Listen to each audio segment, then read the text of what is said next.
കഥകൾ, കവിതകൾ, അക്ഷര നടനങ്ങൾ, കൽപ്പനാ വൈഭവ സൗഹൃദങ്ങൾ, നിറഭേദമില്ലാതെ നിറഞ്ഞ കൂട്ടായ്മയായി കൈരളി നിൻ സ്വരം സർഗസ്വരം.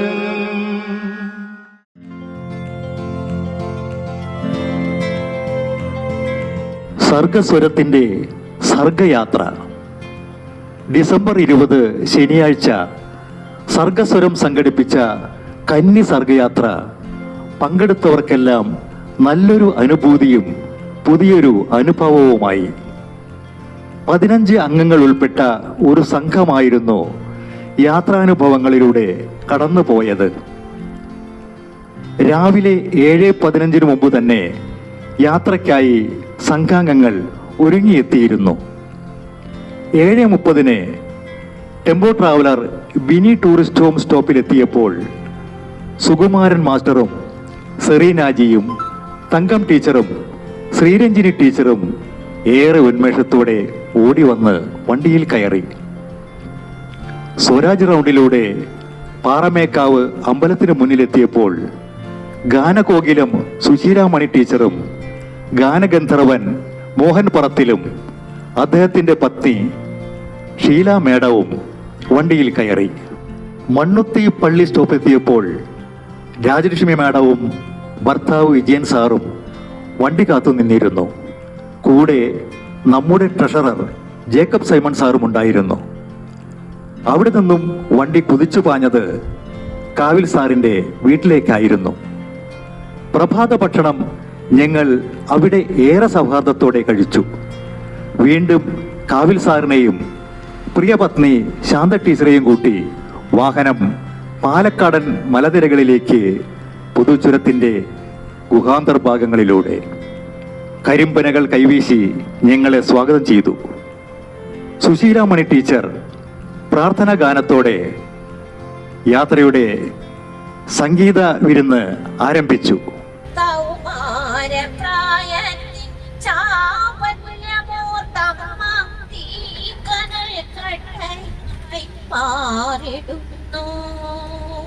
ഈ ലോക ജീവിതം ആസ്വദിച്ചിടുമ്പോൾ അറിയാതെ കാലുകളിടറിയാലോ, ഒന്നും പറയാതെ മൂകയായി മാറി നിന്ന മകൻ നെടുവീർപ്പു മാത്രമാകും. അമ്മയെല്ലാം ദൈവത്തിനർപ്പിച്ചിരുന്നു.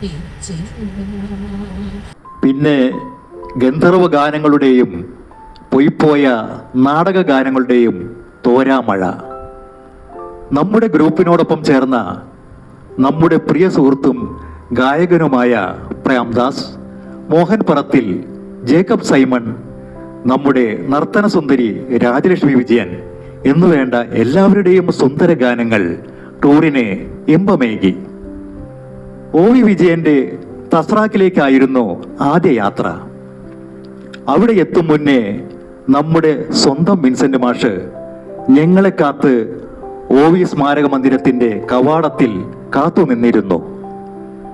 വീട്ടിലെ അമൃതപാനി പഴവും ഏറെ രസകരമായ പാലക്കാടൻ നാടൻ കായ ചിപ്സുമായി അദ്ദേഹവും ഞങ്ങളോടൊപ്പം ആഹ്ലാദത്തിൽ പങ്കുചേർന്നു.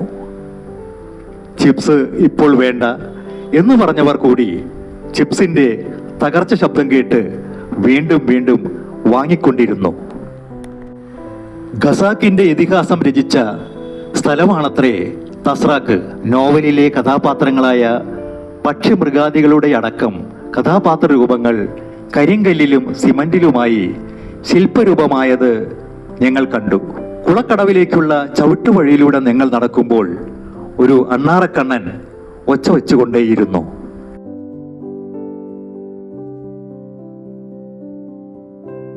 ഇതിഹാസകാരൻ എഴുത്തിനിരുന്ന ഞാറ്റുപുര ഞങ്ങൾ സന്ദർശിച്ചു. വാതിലിന് ഉയരം കുറവായതിനാൽ ഞാറ്റുപുരയിലേക്ക് കടക്കുമ്പോൾ എല്ലാവരും വാതിൽപ്പടിമേൽ തല തട്ടാതെ ശ്രദ്ധിച്ചു. OV വിജയന്റെ ശില്പത്തോടൊപ്പം നിന്ന് ഫോട്ടോ എടുത്തു.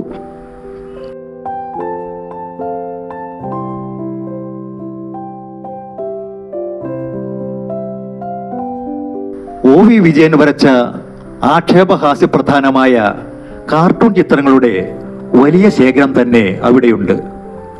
ഡൽഹിയിലായിരിക്കുമ്പോൾ ഹിന്ദുവിലും ഡെക്കാൻ ഹെറാൾഡിലും പ്രസിദ്ധീകരിച്ച ചിത്രങ്ങൾ, ഇന്ദിരാഗാന്ധിയും നെഹ്റുവും ഭൂരിഭാഗം ചിത്രങ്ങളിലും മൂക്കുനീണ്ട് വിമർശിക്കപ്പെട്ടതായി തോന്നി.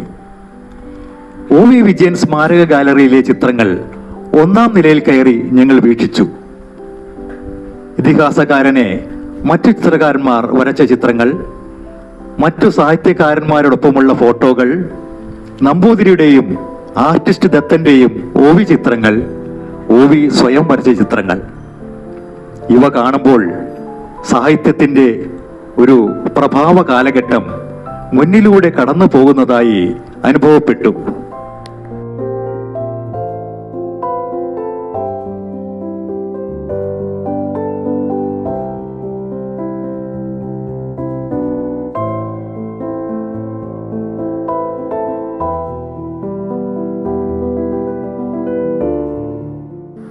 OVയുടെ നോവലുകളുടെ ദൃശ്യഭംഗികൾ ചിത്രകാരന്മാർ വരച്ച ചുമർ ചിത്രങ്ങളായി ബെഞ്ചുകളിലിരുന്ന് ഞങ്ങൾ ഫോട്ടോ എടുത്തു.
വണ്ടിയിലേറി മടങ്ങുമ്പോൾ മലയാള സാഹിത്യത്തിലെ ശ്രദ്ധേയനായ ഒരു എഴുത്തുകാരനോടൊപ്പം ചെലവഴിച്ച ചില നിമിഷങ്ങൾ മനസ്സിൽ കോറിയിട്ടുകൊണ്ടേയിരുന്നു.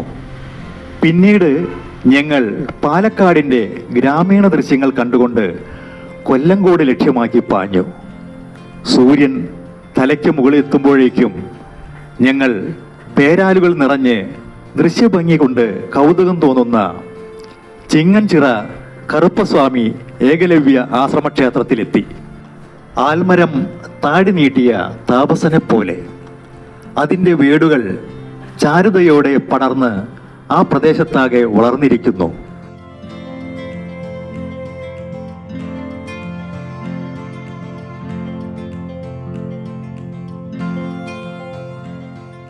ഞങ്ങൾ ഫോട്ടോകൾ എടുത്തു. നമ്മുടെ ഗ്രൂപ്പിലെ ഭക്തർ ദർശനം നടത്തി.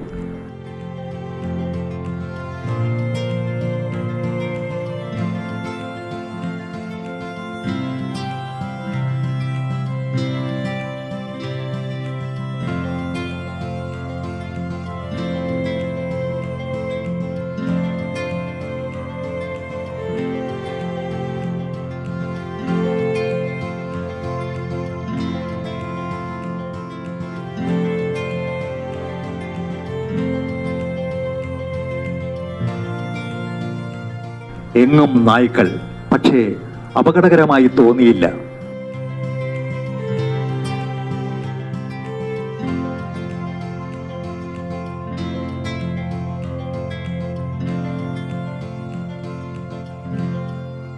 പിന്നീട് സീതാർകുണ്ട് ലക്ഷ്യമാക്കി വാഹനം നീങ്ങി. സീതാർകുണ്ടിലെ പാർക്കിംഗ് ഏരിയയിൽ ഞങ്ങൾ വണ്ടി ഒതുക്കി. ഇനി വാഹനം ഒരു ഭോജന കൗണ്ടർ. ഞങ്ങൾ ഉച്ചഭക്ഷണം കഴിച്ചു. ചൂടാറാത്ത ബിരിയാണി കരുതിയിരുന്നു. ഗൃഹാന്തരീക്ഷത്തിൽ തയ്യാർ ചെയ്തുകൊണ്ട് വന്നിരുന്നതിനാൽ ഏവർക്കും വളരെ ഇഷ്ടപ്പെട്ടു. പിന്നെ സീതാർകുണ്ടിലേക്ക് നടന്നു. പാറക്കെട്ടുകളാൽ ഭൂമിദേവി ഒരു സൗന്ദര്യ മത്സരം നടത്തുന്ന വേദിയായി തോന്നി ഇവിടം. ഒഴുകുന്ന കാട്ടരുവി, വളഞ്ഞു പുളഞ്ഞ് പാമ്പ് പോലെ പിണഞ്ഞ വൃക്ഷമൂലങ്ങൾ, നല്ല അന്തരീക്ഷം, നല്ല ശുദ്ധവായു. വിൻസെന്റ് സാറിനെ മീറ്റിങ്ങിന് പോകാൻ സമയമായതറിഞ്ഞ് ഞങ്ങൾ മടങ്ങി. മാഷിനെ ബസ് കിട്ടി നിറത്തിറക്കി യാത്ര പറഞ്ഞു. പിച്ചവച്ചോടി നടന്നിടുമ്പോൾ പിഞ്ചുകാൽ തട്ടാതെ നോക്കുമമ്മ. അമ്മതന്നുള്ളിലെ തീരണച്ചിടുവാൻ അഞ്ചും നമ്മളുകൾ വളരുന്ന നാടുകൾ കാട്ടുകാലം നെഞ്ചിലെ ചൂടൊന്നു വറ്റിടുമ്പോൾ. വാഹനം പോത്തുണ്ടി ഡാം സൈറ്റ് ലക്ഷ്യമാക്കി പാഞ്ഞു. 4 മണിക്ക് മുന്നേ ഡാം റോഡിൽ ഞങ്ങൾ എത്തി. പിന്നെ വഴിയോരക്കടയിൽ ചായ കുടിക്കാൻ കയറി. ഉള്ളയിടത്ത് ഇരിക്കുകയും നിൽക്കുകയും ചെയ്ത് ചായ കുടിച്ചു.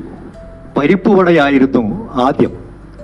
സുശീല മണി ടീച്ചറിലെ പാചകറാണി ഉണർന്ന് പഴംപൊരി തയ്യാറാക്കി എണ്ണയിലിട്ട് പൊരിക്കാൻ തുടങ്ങി. 1-ാം തരം പഴംപൊരി സംഗീതരാഗത്തോടെ പ്ലേറ്റിലെത്തി. ആഹ്ലാദത്തോടെ ഞങ്ങൾ കഴിച്ചു. പിന്നെ ഡാമിന്റെ പൂന്തോട്ടത്തിൽ കയറി. ഒറ്റക്കാലിൽ മൃദംഗത്തിനുമേൽ നൃത്തം ചെയ്തൊരു സുന്ദരിപ്പെണ്ണിന്റെ ചാരി നിന്ന് ഫോട്ടോ എടുത്തു.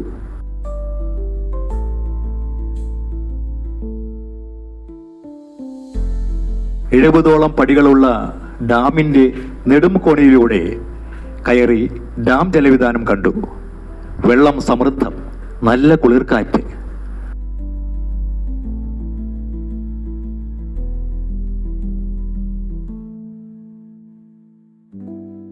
ഫോട്ടോയും എടുത്ത് സ്റ്റെപ്പ് ഇറങ്ങുമ്പോൾ അവസാന ഇനമായ കഥ കവിത അരങ്ങ് അതുകൂടെ നടത്തണമെന്ന് തോന്നി. പാർക്കിലെ പച്ചപ്പുൽ തകിടിയിലും തിട്ടുകളിലുമായി ഞങ്ങൾ വട്ടം വെച്ചിരുന്നു. ശ്രീരഞ്ജിനി ടീച്ചർ കഥ വായിച്ചുകൊണ്ട് അരങ്ങിന് തുടക്കമിട്ടു. സുശീല മണി ടീച്ചർ, മോഹൻ പറത്തിൽ, രാജലക്ഷ്മി വിജയൻ, ഷീല മോഹൻ എന്നിവർ കവിതകൾ ചൊല്ലി. സുകുമാരൻ മാസ്റ്ററുടെ അവലോകനവും കഴിഞ്ഞ് സംതൃപ്തിയോടെ ഞങ്ങൾ വണ്ടിയിൽ കയറി. 5 മണിയേ ആയിട്ടുണ്ടായിരുന്നുള്ളൂ. വണ്ടിയിൽ കയറി 2 ഗ്രൂപ്പായി അന്താക്ഷരി തുടങ്ങി. സിനിമാ പാട്ടുകളുടെ മോഹനമായ രാഗതാളങ്ങൾ. ഇരുട്ട് വരുന്നതിനു മുന്നേ തിരിച്ചെത്തണമല്ലോ. തൃശൂർ എത്തും മുന്നേ നഗരത്തിന്റെ ശനിയാഴ്ച ബ്ലോക്ക്. എങ്കിലും 7 മണിക്ക് മുന്നേ തൃശൂരിലെ പൂങ്കുന്നം സ്റ്റോപ്പിൽ അവസാന യാത്രികരും ഇറങ്ങി. സന്തോഷത്തിന്റെ, സംതൃപ്തിയുടെ, സഹകരണത്തിന്റെ, സാഹിത്യത്തിന്റെ, കൂട്ടായ്മയുടെ സർഗസ്വര സർഗയാത്രയ്ക്ക് തിരശീലയിട്ടു. ഇനിയും തുടരണമെന്ന മോഹത്തോടെ.